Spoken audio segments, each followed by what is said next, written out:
Okay, so let's dive right in. We're going to tackle a concept today that's, well, it's pretty direct, it's challenging, and if I'm being honest, it's probably going to make you a little uncomfortable.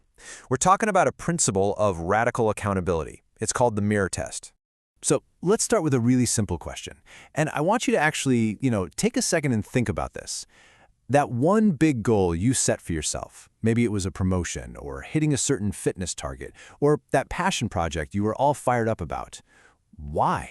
Why didn't you achieve it? What was the reason it fell through? Now, if you're like most people, and I'm including myself here, your mind probably jumps straight to a whole list of reasons, right? It's like this built-in reflex we have. The second something goes wrong, we look out there for the cause, and that's when we start playing the blame game. Oh, the excuses are always so handy, aren't they? The market was bad. My boss is just completely unfair. I just didn't have enough time. My team dropped the ball. It was just bad luck. See how easy that is? How quickly they come to mind? I bet some of those sound pretty familiar, right? Look, the truth is we are experts at pointing the finger, absolute masters of deflection. We build this perfectly logical, airtight case for why whatever happened was not our fault. And, it makes sense. It's a defense mechanism. It protects our ego. But what if that very defense is the wall that's actually holding you back? So, what's the antidote? How do you break out of this endless cycle of excuses? Well, there's a really powerful practice for this. One that's designed to just slice right through all that noise and get to the real, honest-to-goodness core of the issue. And that, my friends, is the mirror test. And here's the thing that's so interesting about this. The solution? It's shockingly simple. I mean, there's no complex framework to learn, no 12-step program to memorize. It's really just one single action. But, and this is a huge but, just because it's simple does not mean it's easy. Not at all. In fact, this might be one of the hardest things you ever have to do. Why? Because it requires absolute, brutal honesty with the one person who's hardest to be honest with, yourself. Okay, so here's how it actually works. It's 3 steps. Step 1, go find a mirror. The one in your bathroom, your bedroom, doesn't matter. Step 2, look yourself directly in the eye. And I mean really look, no glancing away. You have to hold your own gaze.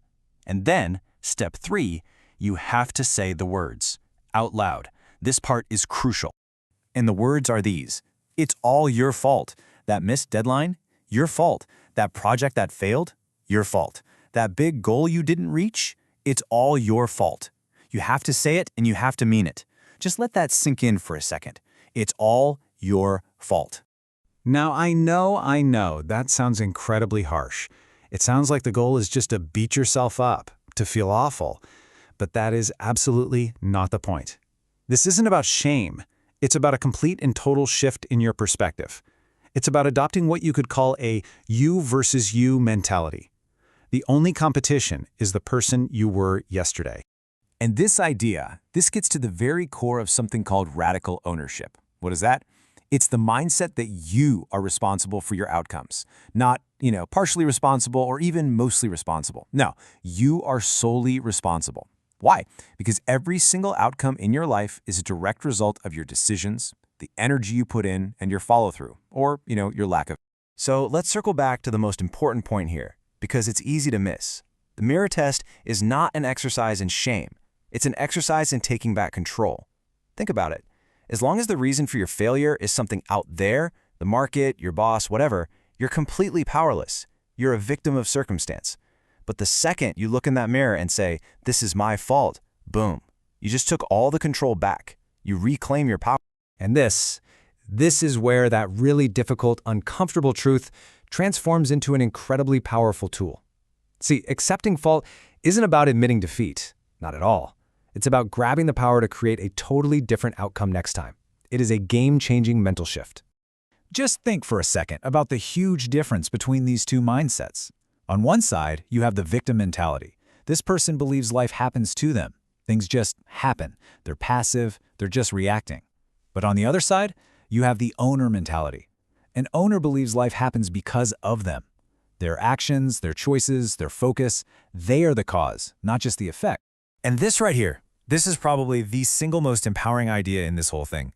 If you can accept that the failure was your fault, then what you're really accepting is that you were the most important variable in the whole equation. And guess what? If you're the variable, you can change your input. And that means your next success, it's not going to be about luck. It's going to be about design. Your design. So I'm going to leave you with this thought. The next time you fall short of a goal, and you will, we all do, I want you to skip the list of excuses. Just for a second. Instead, go find a mirror. Because if you can find the courage to truly own your failures, just imagine what kind of successes you could start to build by design. So, what are you going to create?